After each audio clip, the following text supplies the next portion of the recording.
Grégory, bonjour. Bonjour à tous les deux. Bonjour Grégory. Bonjour. Donc vous êtes en pleine séparation, c'est ça?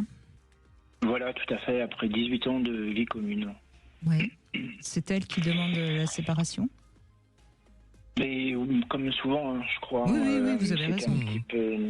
C'était un petit peu latent, un petit peu dans l'air du temps. Mais moi, alors on se disputait ou on s'engueulait jamais, mais on parlait beaucoup. Et c'est vrai que ces derniers temps, sur insistance, je dis bon, mais si ça va pas, on se sépare.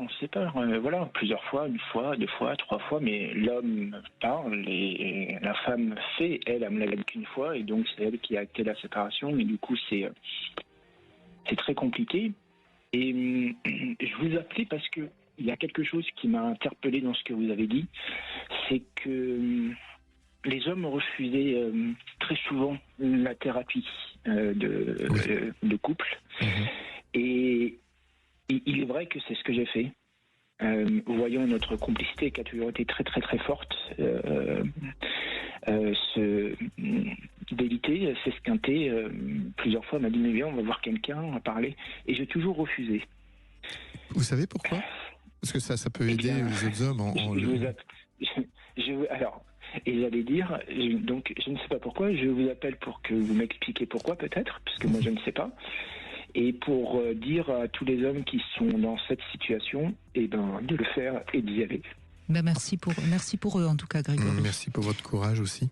Mais je vais vous dire ce que j'imagine et vous allez me dire si ça vous parle, parce que je peux pas être dans votre tête. Mais ce qui se passe très souvent, les hommes, c'est vrai qu'ils me disent aussi qu'ils savent pas pourquoi ils veulent pas y aller.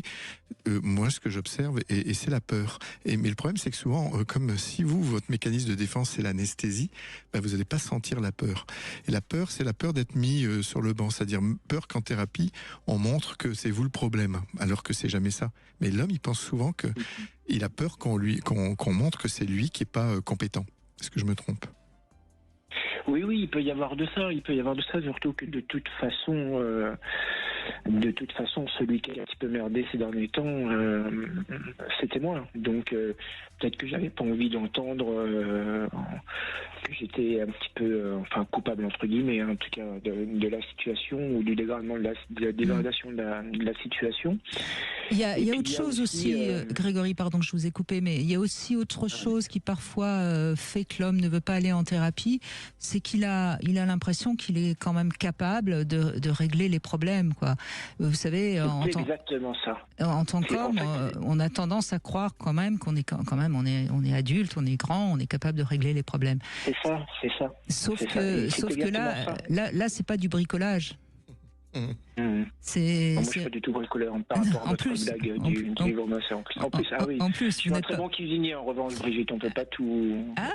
C'est pas mal. Non mais oui, c'est intéressant, c'est déjà plus féminin la cuisine quelque part. Non mais le problème du couple, c'est qu'on travaille sur du psychisme, sur des émotions. Et sur une difficulté à communiquer vraiment l'un et l'autre. Et donc ça, c'est pas à la portée de tout le monde. Même d'ailleurs, certains thérapeutes finissent par être quittés par leur femme. Hein, donc, vous voyez, et cette capacité qu'a l'homme, et c'est vrai qu'on peut, moi j'entends bien les hommes qui souvent essayent toujours de trouver une solution et sont prêts à faire beaucoup de choses pour arriver à régler un problème. Et puis moi, enfant, j'ai entendu aussi que toujours se débrouiller par soi-même. Puis on a des adages qui disent on n'est jamais aussi bien servi que par soi-même. Il y a vraiment tout ça qui empêche. Hein. Moi, enfant, mon père me disait mais débrouille-toi toute seule, apprends, sois un homme. Sois un homme, débrouille-toi tout seul. Voilà. C'est vrai. Et il est vrai que dans le refus que j'avais, je lui disais, mais on parle. On n'a pas besoin d'aller voir quelqu'un. Mais peut-être qu'on parlait pas visiblement du vrai sujet ou mais il y avait ça, comme vous dites, mais on peut très bien y arriver par nous-mêmes. Et puis, moi, je suis plutôt un bon communicant. Tout va bien. Mais par contre, dès que Là, vous voyez, la plupart de mes proches ou de mes amis et même copains ne sont pas au courant qu'on se sépare. Et ça m'est impossible d'appeler quelqu'un et de dire, voilà, ça va pas ou truc comme ça. Alors, en plus, aller voir un thérapeute, ça m'aurait été très difficile. Oui, sauf qu'il faut bien comprendre qu'un thérapeute, normalement, s'il est bon, il va pas juger, il va au contraire être dans l'empathie et il va vous aider. Mais vous savez, Grégory, je crois qu'on a tous tendance à ne pas avoir envie d'aller voir un thérapeute. Quand on y va, c'est généralement parce qu'on souffre vraiment et qu'à un moment donné, on a envie d'y aller. C'est un petit peu comme on va aller chez le médecin quand vraiment on se rend compte que qu'on n'arrive pas, que ça fait 3 jours qu'on a mal quelque part, voyez. Oui, bien sûr. Donc, tout à fait, oui, tout à fait. Mais peut-être que vous pouvez lui proposer d'aller voir quelqu'un en lui disant, écoute, j'ai compris que tu... Alors, c'est important ce que je vous dis. J'ai compris que tu voulais qu'on se sépare, mais j'aimerais quand même finalement bien qu'on aille voir quelqu'un. Ça me permettra de comprendre qu'est-ce que j'ai raté.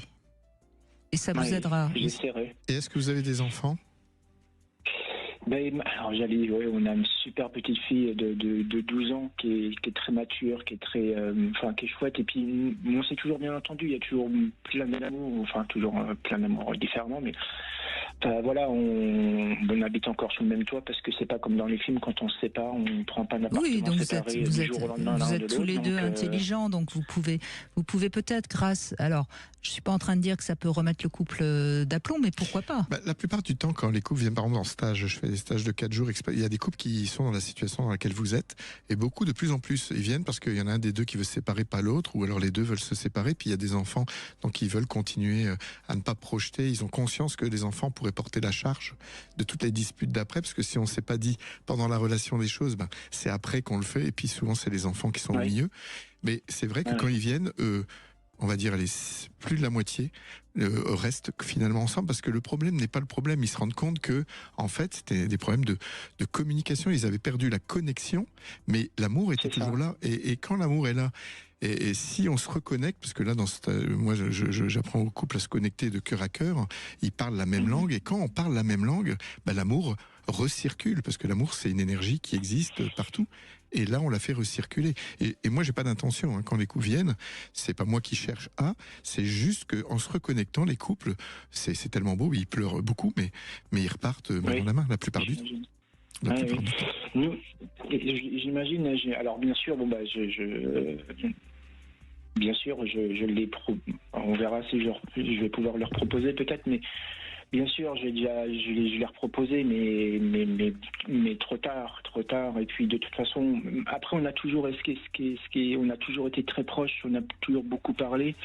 Et on a eu 2 années, ces 2 dernières années difficiles parce que j'ai vendu mon entreprise et qu'après je suis tombé dans une période compliquée parce que ça me manquait, parce qu'il y avait un vide, parce que je pensais retourner dans le salariat et puis finalement je m'ennuie et là je recrée une autre société, une brasserie que j'ouvre dans 2 mois. Donc ça a été 2 années où j'ai pensé qu'à ça et tout ce qu'elle pouvait me dire à côté était pour moi secondaire parce que je me suis dit on a traversé déjà plein de choses ensemble, elle va supporter ça et puis à partir du moment où je vais rouvrir mon affaire, ça va aller mieux. Mais voilà, ça fait exploser en plein vol. Mais il y a toujours eu une connexion, qu'on a perdue et puis je l'ai pas écoutée, mais c'est vrai que les femmes ont, pour en revenir au sujet, ont plus tendance ou plus une capacité à savoir gérer, à savoir mettre des mots là-dessus et aller voir quelqu'un, alors que l'homme se raidit par rapport à ça. Encore une fois, Grégory, encore une fois, vous avez dans votre besoin de recréer quelque chose, fait passer votre sensibilité, vos émotions. Parce que peut-être déjà vous sentiez que votre couple n'était plus aussi fort. Donc vous voyez, c'est peut-être intéressant aussi que vous compreniez pourquoi vous avez été dans cette direction en oubliant un petit peu de vous occuper de votre couple. Ça vous apprendra quelque chose sur vous aussi. Je vous ai écouté il y a quelques jours et vous dites, ça fait donc 18 ans qu'on est ensemble, on va dire, ou qu'on est ensemble. Et il y a, alors forcément, il y a malgré l'amour et tout, il y a quand même plein de choses en 18 ans. Il y a quelques jours, vous disiez à un auditeur ou une auditrice, je sais plus, qui se séparait au bout de 20 ans, vous disiez, on estime à peu près, on estime entre guillemets à 15 ans la durée de vie d'un couple et que peut-être qu'après 18, 20 ans, il est peut-être aussi, c'est pas anormal de prendre des chemins séparés quand on a vécu autant de choses. Et nous avons vécu vraiment beaucoup de choses. Donc il y avait un petit peu ça aussi ces derniers temps où l'amour avait changé. Est-ce que je l'aimais toujours? Est-ce que et je pense sauf qu'elle a vrillé d'un seul coup. Oui, peut-être qu'elle s'est pas sentie quand elle essayait de vous aider. Une femme a besoin de se sentir vue et visible dans la relation, c'est-à-dire importante et aussi utile. Et là, si elle vous voyait vous dépatouiller, et elle a essayé de vous parler, et que si vous l'avez pas écouté, elle s'est certainement éloignée et se sentie rejetée ou en tout cas abandonnée. Peut-être inutile même. Et inutile, oui. Savoir. Et inutile, et c'est important de se sentir utile. Donc, en tout cas, ce sera de toute façon une belle histoire, Grégory. Donc c'est aussi ça qu'il faut parfois entendre, même si pour l'instant, évidemment, c'est douloureux et difficile. Et ça, on est de tout cœur avec vous. Et merci beaucoup de votre témoignage. Oui, pour tous ceux qui peut-être on leur conseille d'aller en thérapie et n'y vont pas. Ça va peut-être leur faire un petit réveil.